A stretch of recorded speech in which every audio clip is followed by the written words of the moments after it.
Hey everyone.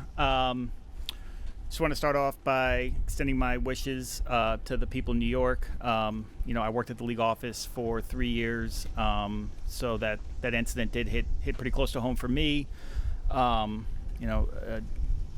Just I feel for all the victims.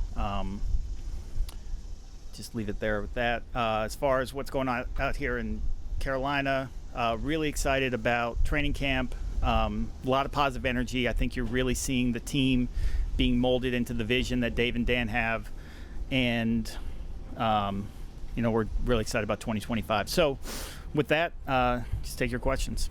Brandt, you guys came into camp, no contract issues or anything of that nature. Everyone gives you so much credit and so much respect for making sure that the money side of things are taken care of so they can focus on football. Just talk about the prioritization you guys have put on having all of those things done in time for camp. Yeah, we want our players focused on football. And so the more we can knock out the contract side before camp starts, the better off we're going to be. That doesn't mean that we're going to just shut things down at camp or when the season starts. Like I think you guys saw last year with Chuba, we did a deal in the middle of the season. So we'll always look for good business opportunities and good opportunities to improve and to have continuity on our roster. But for the most part, we want to knock all that stuff out early and have our players just focus on being the best versions of themselves. Is there anything you want to get done before the start of the season? Nothing that jumps off the top of my head. I mean, whatever opportunities come our way, we will listen to and we'll take in, but nothing that I'm going to sit here and tell you, like, this is an absolute priority. Brandt, it seems like Taylor Bowden, we just talked to him, is taking kind of like a control sort of outlook to camp. But obviously, we've talked before about the cap hit. We've talked about, this is his last year of his contract. Where are you guys at from a communication standpoint? And are you open, like you said, with Chuba, to kind of address this once the season begins? So any conversations that we have with Taylor and his agents, or any player and their agents, we'll just keep between us. As far as Taylor himself goes, I did see him get a little emotional up here. That's hard. That's a hard part of our business, that somebody pours their whole life into this like Taylor has, and he's faced with potentially going to a new place next year. But at the same time, we are going to make the best decision for the organization, and if that means keeping Taylor here, then that's great. If those two things align, we are open to it. I'm not going to sit here and say that, oh, we're definitely not going to do it, or we definitely are. Whatever makes the best sense for the Panthers, we'll do. The second round pick negotiations this year were a little, unusual, I guess. There was changes in guarantees. You obviously got something done with Nick before you got here. What was that process like for you guys? It's with these rookie deals, it gets weird because there's always a fight over something. Sometimes it's dollars over minimum. Sometimes it's signing bonus deferral, roster bonuses. It could be all kinds of different things. This year it happened to be in the second round. It happened to be with guaranteed money. We just said, look, we can wait. We can wait this out. We can just see how the market settles. We didn't have an opportunity to do a deal that made sense for either side.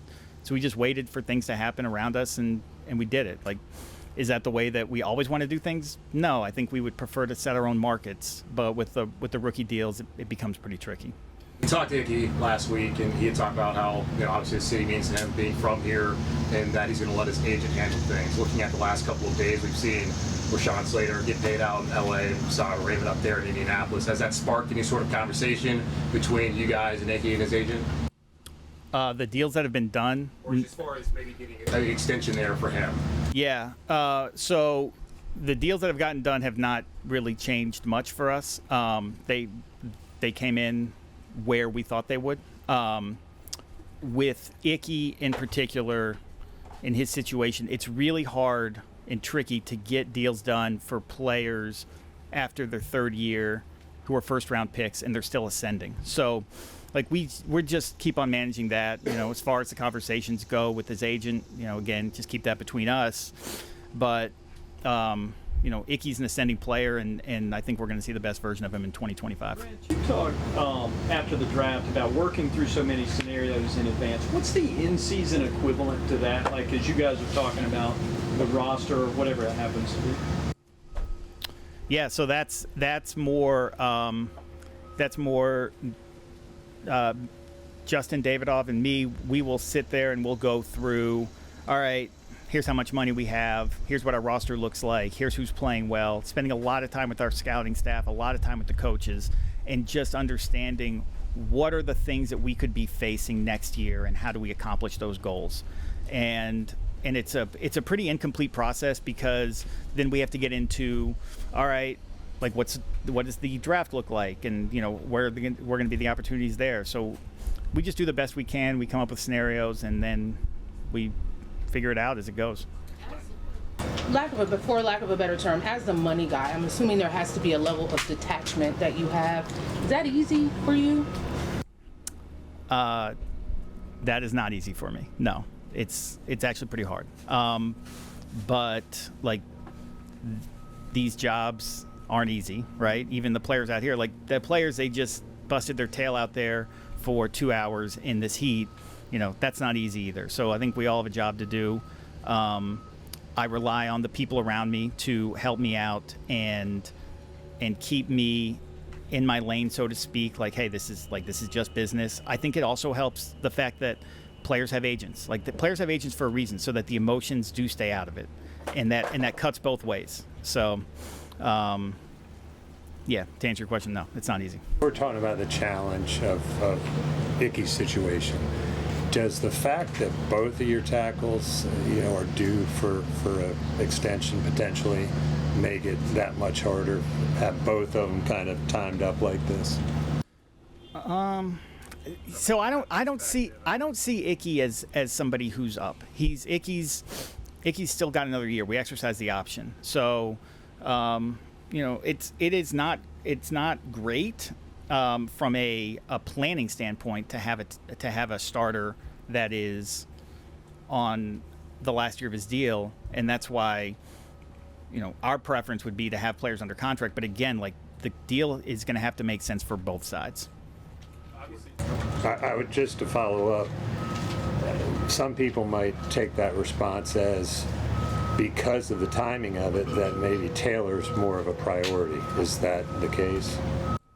No, I wouldn't say anybody is more or less of a priority. Like, again, like we want to keep good players here, and we want to pay them at fair market rate. And so however that happens, that'll happen. Brandt, last year there was like a lot of, hey, we can't wait for the waiver wire sort of things. You had first pick of the waiver wire. How much more do you have to rely on analytics and scouting when you're a little bit further down the pecking order, trying to figure out the probability of guys being cut, as well as, like, what positions you can target? A little bit, yeah. I would say so. I think that as far as using analytics to go through that process, I think we did a pretty good job of it last year. I don't know how many guys actually got claimed by multiple teams.